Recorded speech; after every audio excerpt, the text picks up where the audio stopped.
अस्सलाम वालेकुम जी। मैं डॉक्टर उबैदुर रहमान। डॉक्टर साहब मैं 10 साल तो मैदे का मरीज़ हाँ। मेरे सारे जिस्मानी जिन्ने भी मसले ने ये मैदे की वजह तो ने। मेरा नींद का भी मसला मैदे की वजह तो है, मेरा ब्लड प्रेशर भी वादा है तो मैदे की वजह तो वादा है। लेकिन ये आम तौर पे हम मरीज़ जो है ना वो हमें आके कहते हैं कि डॉक्टर साहब मैं इतने अरसा से मैदे के मर्ज़ में मुब्तला हूँ।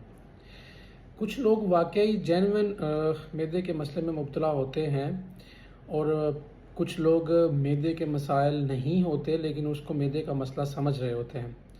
इतनी इतनी बड़ी बड़ी फाइलें तैयार की हुई होती हैं, एंडोस्कोपीज करवाई हुई हैं, कैमरे वाले टेस्ट करवाए हुए हैं, खून के टेस्ट करवाए हुए हैं, पखाने के टेस्ट करवाए हुए हैं, मैदे की सोजश ज़ख्मों के मुमकिन तौर पे हर जगह से हर मुमकिन टेस्ट करवाया हुआ होता है, लेकिन मैदे के मसाइल हल नहीं हो रहे होते। मैदे के कैप्सूल्स खा रहे हैं, मैदे के सिरप्स पी रहे हैं, लेकिन मसले हल नहीं हो रहे होते। भी ऐसा क्या हो गया है मैदे को कि वो ठीक होने का नाम ही नहीं ले रहा। देखें, जो मसाइल वाकई मैदे के अंदर, मैदे की दीवारों में, छोटी आंत की दीवारों में मसाइल होते हैं, जो होते हैं वो डॉक्टर समझ भी लेते हैं, उनका इलाज भी हो जाता है। लेकिन हर ज़्यादा मैदे के मसाइल यहाँ से जनरेट होते हैं जब डिप्रेशन, एंजाइटी, दो इस तरह की चीज़ें हैं जो कि बंदे के मैदे को ठीक नहीं रहने देती। और हम ये लफ्ज़ डिप्रेशन जब पेशेंट को बोलते हैं कि जी आपका मसला यहाँ नहीं है, आपका मसला यहाँ पर है, ये जो डिप्रेशन है आपका, इसकी वजह से आपका मैदा ठीक नहीं रहता, तो मरीज़ हमें उल्टा आगे से कहते हैं कि भैया तो डॉक्टर को पता ही नहीं है। ऐसा नहीं है। देखिए, डिप्रेशन एक ऐसी चीज़ है जिसके अंदर 4 से 5 चीज़ें आमतौर पे ख़राब होती हैं। बंदे का स्लीप वेक साइकिल, जागने सोने का जो प्रोसेस है वो डिस्टर्ब हो जाता है। इमोशनल डिस्टर्बेंसेस, बंदे के मूड स्विंग्स आते हैं। छोटी सी बात पे ये खुश हो जाता है, छोटी सी बात पे बंदा गमगीन हो जाता है। और बंदे की भूख और प्यास के जो सिलसिला है उसमें भी मसाइल आ जाते हैं। कभी कभी बंदे को बहुत भूख लगना शुरू हो जाती है, कुछ लोगों की भूख बहुत कम हो जाती है, या खाना खाने के बाद जी बोझ हो जाता है। डॉक्टर साहब मैं जदों खाना खाना है मेरे इत्थे बोझ गोला जा बच जाता है, सोज पै जाती है, फुल जाता है। ये आमतौर पर अल्फाज होते हैं। अब सोचने वाला यही सोचता है कि यार मसला इधर है, डॉक्टर कह रहा है कि जी आपको डिप्रेशन है।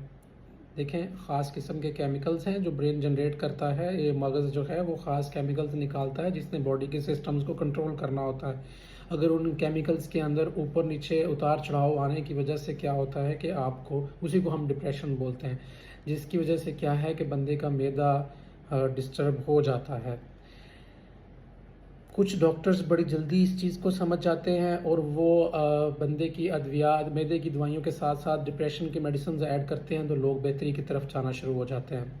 और कुछ डॉक्टर्स इस चीज़ को पिक नहीं भी करते तो टेस्ट करवाते रहते हैं। इसमें सबसे बड़ा मसला पेशेंट के एंड पे होता है कि पेशेंट क्या करता है कि जी एक डॉक्टर के पास गया, उसकी मेडिसिन से फ़र्क नहीं पड़ा, डॉक्टर चेंज कर लिया, वो ऑलरेडी डिप्रेस है, डिप्रेशन में का मरीज़ है, जिसकी वजह से क्या है कि वो एक बंदे से कभी भी सेटिस्फाई नहीं होता। तो इसलिए ये जो सारे मैदे की डॉक्टरों को, एक गैस्ट्रोएंटरोलॉजिस्ट को दिखा रहे हैं, दूसरे को दिखा रहे हैं, तीसरे को दिखा रहे हैं, इन मरीज़ों से एक गुजारिश है कि आप अपने डॉक्टर के साथ वफा करें। ठीक है, वो आपको किसी न किसी पॉइंट पर ज़रूर पहुंचा देगा। जब वो सारी चीज़ें टेस्टिंग करने के बाद, चेक करने के बाद, जब उसको आइडिया हो जाएगा कि यार इसका मसला मैदे से रिलेटेड कम है, डिप्रेशन से रिलेटेड ज़्यादा है, या तो वो खुद से एंटी डिप्रेशन शामिल करेगा या आपको किसी माहिर नफ्सियात साइकेट्रिस्ट के पास भेजेगा ताकि वहाँ से आपका प्रॉपर ट्रीटमेंट हो सके। तो इसलिए मैदे के मसाइल को सिर्फ मैदे की तरफ ही मत सोचें, आप एक पहलू ये डिप्रेशन वाला भी सोचें और इस बात को कबूल करें। जब कोई डॉक्टर आपको ये बता दे कि आपका असल मसला जेन्युइन जो है वो डिप्रेशन है, तो वो जब बताया जाए तो उसको कबूल करें, उसको एक बीमारी लेके चलें, ना कि ये कहें कि जी मैनू ने पागल कह देता है। डिप्रेशन का मतलब पागल हो जाना नहीं होता। डिप्रेशन एक ऐसी बीमारी है जो कि ऐसे लोगों को भी आ जाती है जिनकी ज़िंदगी में कोई मसाइल नहीं होते। ठीक है, लाजमी नहीं है कि परेशानियों के साथ ही डिप्रेशन आए, इसका जेनेटिक मेकअप भी है। लाइक मतलब लोग फैमिली में डिप्रेशन जो है ना वो रन करता है, تو اس لیے جو ہے اس بیماری کو بیماری سمجھیں اور اس کا باقاعدہ طریقے سے ٹریٹمنٹ کروائیں ڈاکٹر سے، ٹھیک ہے۔ اور اگر آپ معدے کے مریض بنے ہوئے ہیں بہت عرصہ سے اور آپ کے مسائل حل نہیں ہو رہے تو اس طرف کو بھی سوچیں۔ اپنا خیال رکھیں، بہت شکریہ۔